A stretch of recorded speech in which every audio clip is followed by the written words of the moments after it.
Hey everyone, and welcome back to my channel Electric, where we break down complex electrical and electronics concepts into simple, practical lessons for learners and engineers alike.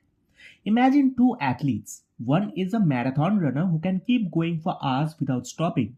The other is an Olympic sprinter who explodes with insane power but only for a few seconds.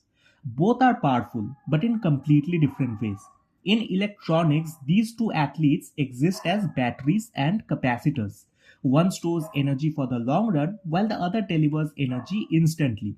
And if an engineer chooses the wrong one, the result can be system failure, overheating, or massive inefficiency. So today let's break down the energy storage superpowers of batteries versus capacitors in a way that students, beginners, and interview candidates can easily understand. Think of batteries as the marathon runners of electronics. They are designed to store large amounts of energy and release it slowly over time.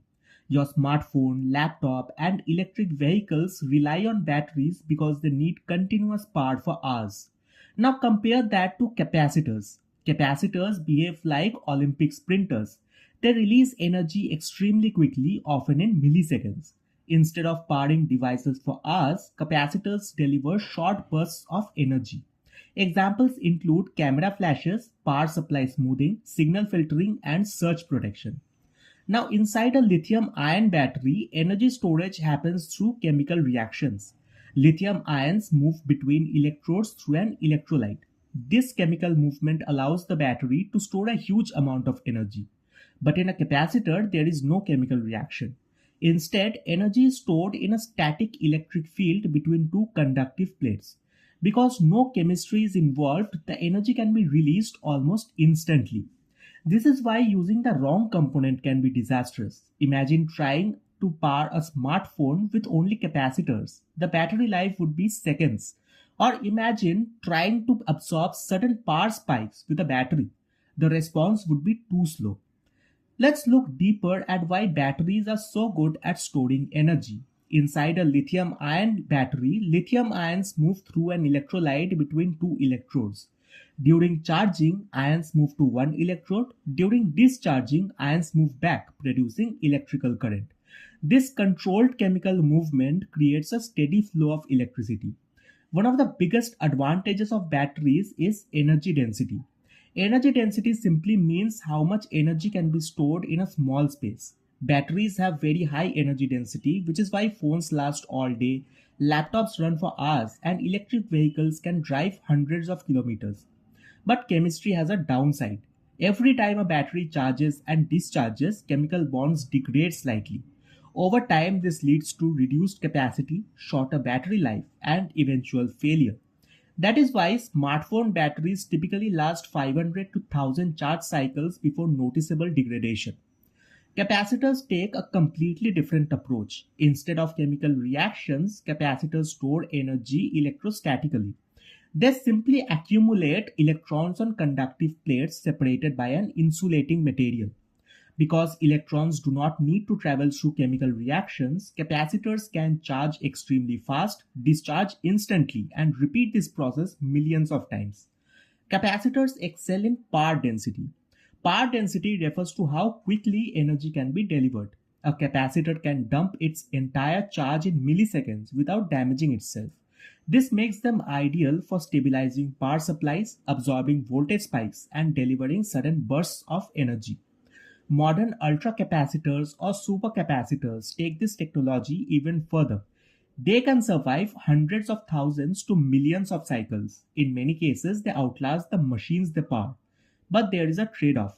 Capacitors have much lower energy density than batteries, so they cannot store large amounts of energy for long durations.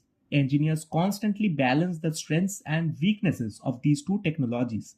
In terms of charging speed, batteries charge slowly, often require hours, whereas capacitors charge extremely fast, sometimes within seconds. In terms of thermal management, batteries require complex thermal management systems.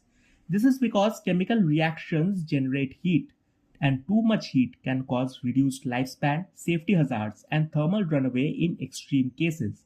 Capacitors, however, generate far less heat and usually require simpler cooling systems. Another important factor is cost. Batteries are evaluated based on cost per watt hour, meaning how much energy they can store. Capacitors are evaluated based on cost per kilowatt, meaning how quickly they can deliver power.